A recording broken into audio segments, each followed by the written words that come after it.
Fluffy here. Yes, I know it's been a while. Well, today, as you saw in the title, is another yay or nay. And when you hear this story, I am sure you will agree with me and say it's a nay. How many of y'all have been to the ER since this whole world problem started? I have been several times. I had someone told me, you go to the emergency room more times than anybody. You know, things happen at night. What can I say? So the yay or nay topic is, do hospitals maintain COVID protocols? And I'll tell you what happened to me. I went to the ER yesterday, and I will tell you what happened, and you can tell me. So I go in there, and I tell them, what I'm there for. And so at first they start to give me a lecture, and I'm like, so I tell them that I'm here for a COVID test. So they tell me, well, this is not a community, what they call it, a community test site. This is a private facility. It's a public hospital. Okay. But they say that, they don't do public ones. And if they do, if we do decide to give you a test, it's going to take 7 to 10 days to get the response back. I know it's 2. Okay. So anyway, I'm like, okay, like that. And they said, are you having any symptoms? I said, yes. And so she still seems kind of attitudey, but I don't say anything. I don't know what kind of people she's gotten in there. So, so then she starts asking me if I have any existing health issues. Y'all, I think she got tired of listening to them. Fibromyalgia, I got this, I got that, diabetes. I'm just listing them all off. And then I finally look at her and go, I think I have a few more, but I can't think of them. But as soon as I let you know. So it was enough at that point that she knew I was compromised. So they take me to triage. They ask me the same type of questions. So when I first walked in, used to be because I had Ubered some people to the emergency room before.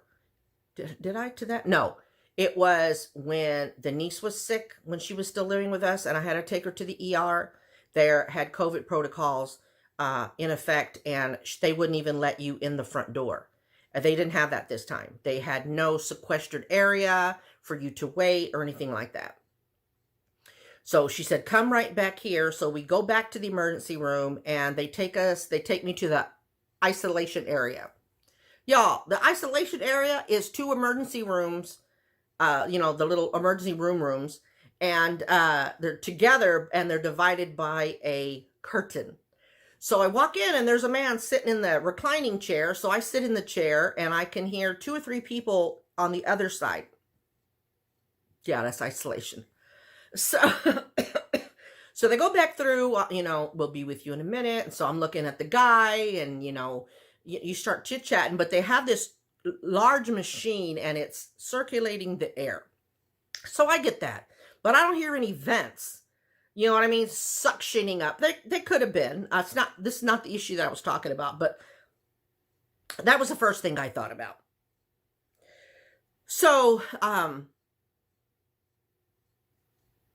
so every time she has to talk to him, like, I hear all his business. Okay. Now we're in the isolation area, so the chances of us all need a COVID test are high, but still.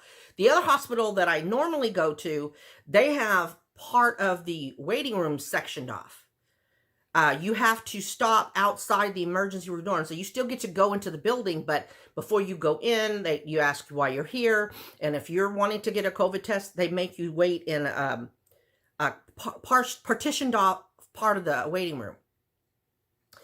So forgive me, I've got a headache, so my fog is bad. But I'll try to get this out. So anyway, and then when you go back there, you get your own privacy, okay? So I don't even want to talk about HIPAA violation because that's a whole nother video.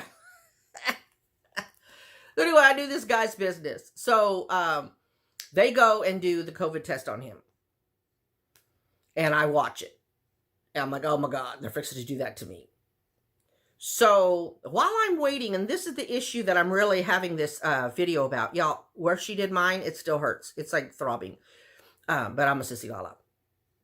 So there, you know, most hospitals, all the ones in my area, I can't say all, but I'm sure most all of them have gone to the mobile phones, not cell phone, but it's like a cordless phone so that they can talk to each other, the nurses and stuff.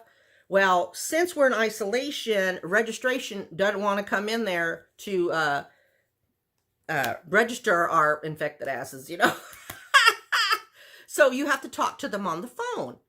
So I see the nurse take the phone from a patient, walk it over to this man, and the man puts it up to his ear and starts talking.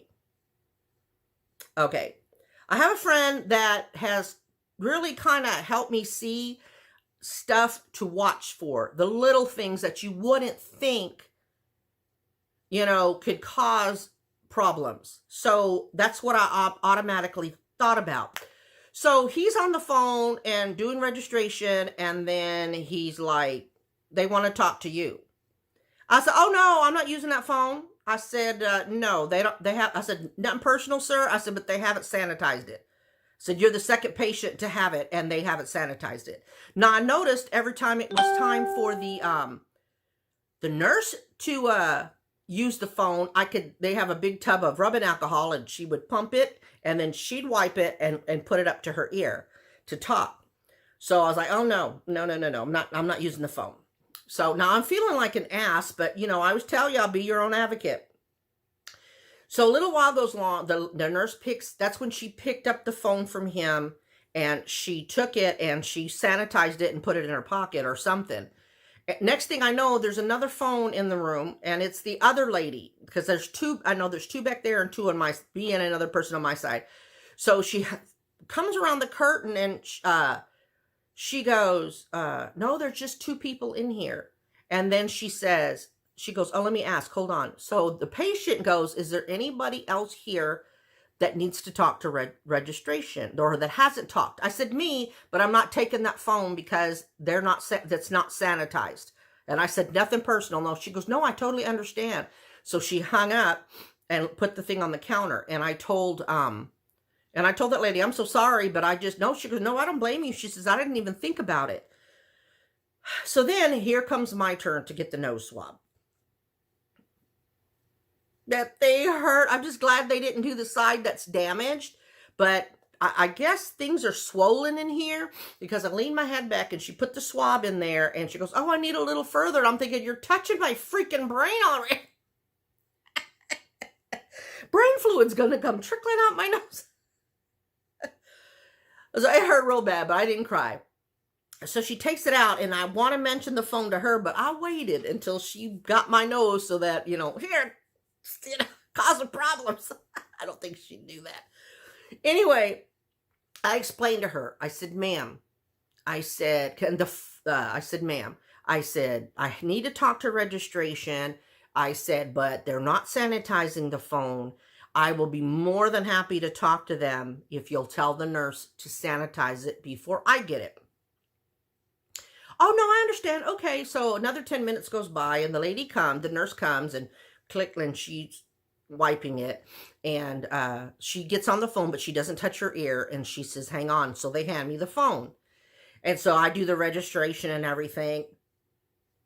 I know this phone is okay because I saw her wipe it down. Right over my shoulder was the foamy sanitizer. I got about 4 squirts of that, and I slathered it all over the ear. And then I got my ear, my cheek. So I wait a while, I get a chest x-ray, and while I'm waiting for that, it's almost time for the guy next to me to get discharge. Now, this is why HIPAA, oh my God. She says he does not have COVID. And I could tell that his whole face was swollen. It almost like he got socked in the face. It was almost shut. And he had this bad headache. And what he had, I'm not laughing at that. It's just what I'm fixing to tell you. So I'm not cruel. I bless the man. I hope he gets better. He was a really nice guy. But turns out he had a skin infection. Yeah, HIPAA, all that. I really wasn't supposed to be listening to that, but we're right there. Y'all, the side of his face that has the infection is the side he used to answer that phone. Can you imagine, had I not insisted? Oh, that's Boo-Boo. That's Boo-Boo trying to lay down. Boo-Boo, just lay down right here. Okay. Had I not insisted that I wouldn't take it, oh my God, let's just add on. So I'm trying to think yeah, because the other thing is HIPAA too, leaving somebody's name and date of birth or lying around. Yeah, it was. And the reason I went to this particular hospital and not the one I usually go to is even though I still have United insurance, I'm on a different policy. I want to try that out for a year and see how it does because it sounds like it's going to be better for my medicine. And I have gone all month without my Trulicity. So, and now I can't drive. But we'll discuss that in another video. So anyway, I don't know where I was going with that. Skin infection. No, I guess that's it. I guess that's it. That's enough, right? For a yay or nay. So tell me what you think. Do you think they followed the protocols correctly? I mean, the nurses were wearing masks. They insisted that we keep our mask on. But the thing with the phone just blew my mind away. So let me know what you think, yay or nay. I know y'all are curious about why I was there. I kind of hinted to it.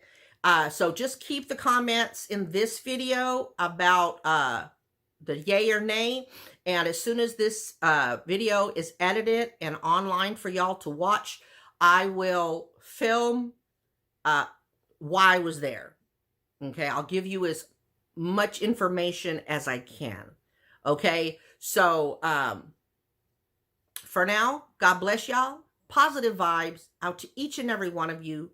Remember to always be kind and be your own advocate. I love y'all, and I'll talk to y'all real soon, okay? Bye.